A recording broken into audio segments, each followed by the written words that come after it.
Domestic violence is where like you're in a relationship and there's fighting and arguing in a relationship. Like say the boyfriend batters the girlfriend, and the girlfriend batters the boyfriend because it can be both ways. And it's just like domestic, isn't it?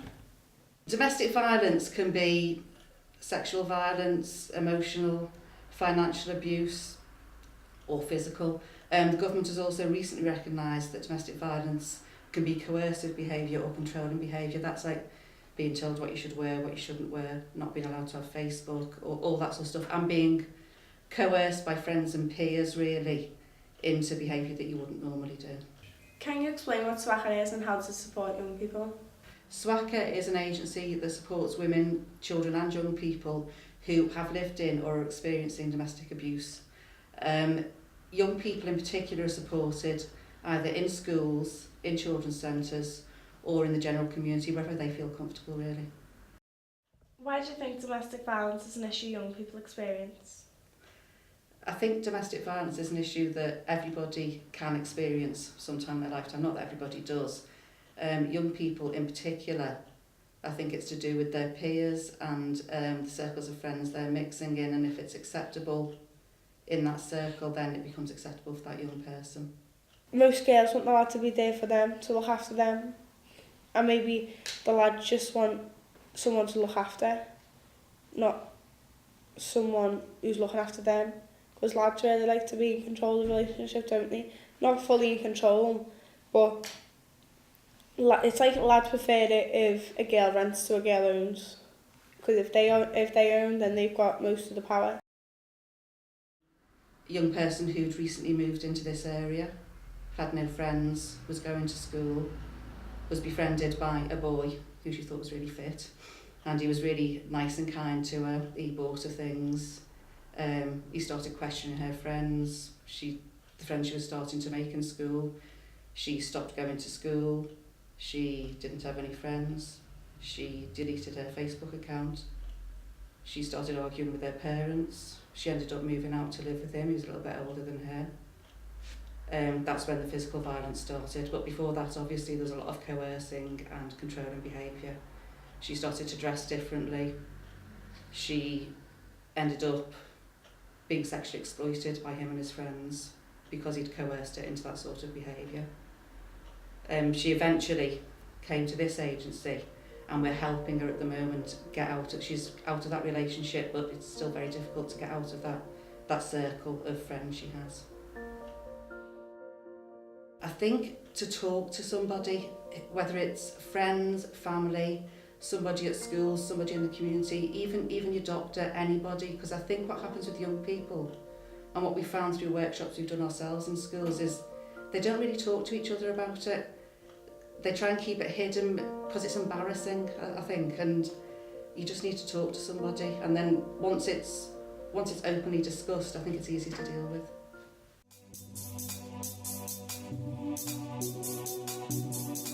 Drug misuse.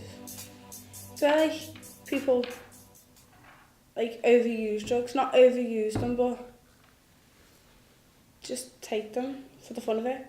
Like you could take drugs because you like to. Like I do, I like smoking weed, but it's not like people just take it to the next limit, to the next stage, and if they can't get weed, they go higher, and if they can't get that, then they go higher, and it's like there's no point in it.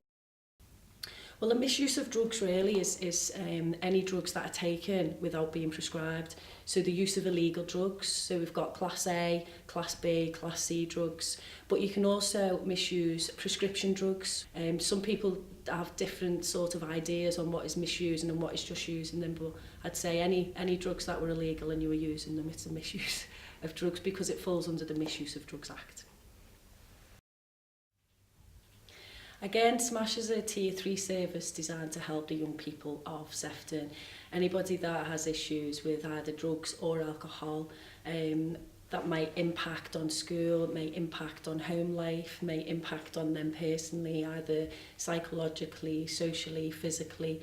We will look at all the issues that the substance or the alcohol may cause, and then we'll look at ways to make it better via referrals or via involvement from other agencies and other teams.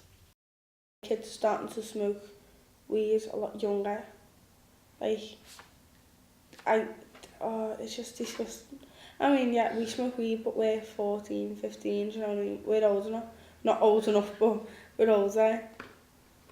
But there's like kids like 10 starting smoking weed, and that's just disgusting. Like, I didn't smoke weed then, and I was just sitting there, and like the drinks were just getting passed to me and passed to me and passed to me. And then, in the end, I was like lying on the floor, and I was in a bad way. And they must have thought that I smoked weed, like, you know, like smoke yourself out of it, just like giving me more and more. But I wasn't. I was making myself worse, and I was on the floor, and it was so horrible. I was shaking on the floor, so everyone was saying ring an ambulance and all that. I was in a proper bad way. I was working with a young person who was arrested for having cannabis on them.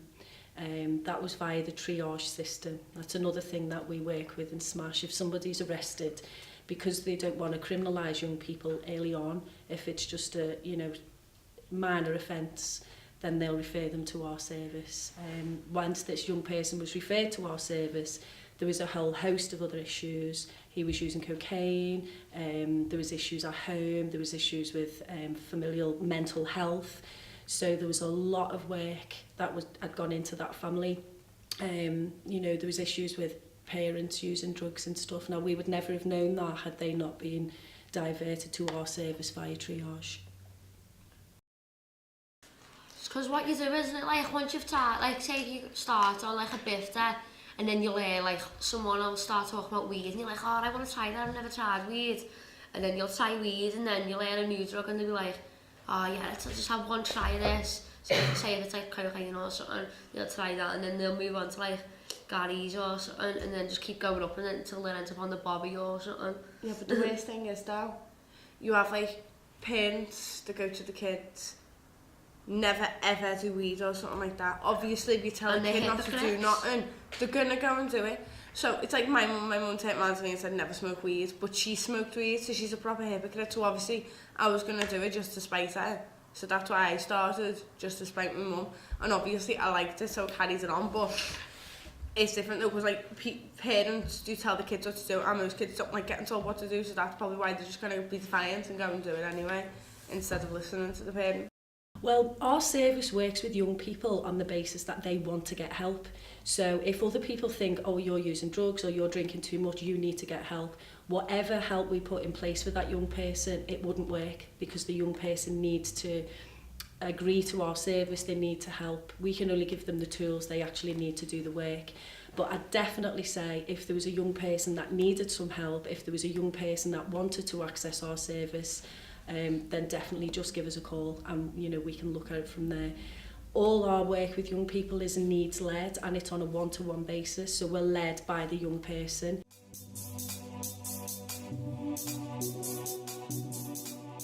Peer pressures are like people, not people older than you, because it can be people your age as well, like pressuring you into doing something, to say take on drugs or something like that. They could be like, do it lad, do it, and then obviously you're just going to do it to fit in and be part of them.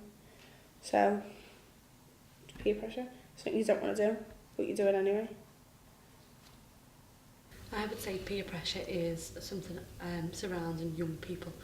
It's a kind of need to fit in. It's a feeling that to be accepted, you might do something that you wouldn't normally do, or you might already know that is kind of risky and dangerous, or someone else has mentioned that to you, but you still feel under pressure to get involved or accept something that you wouldn't normally accept.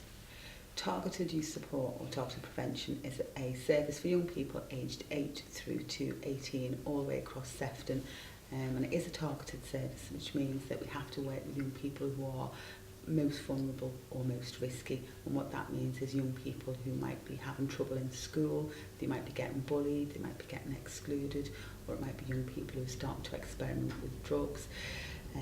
People like other professionals might be concerned about them.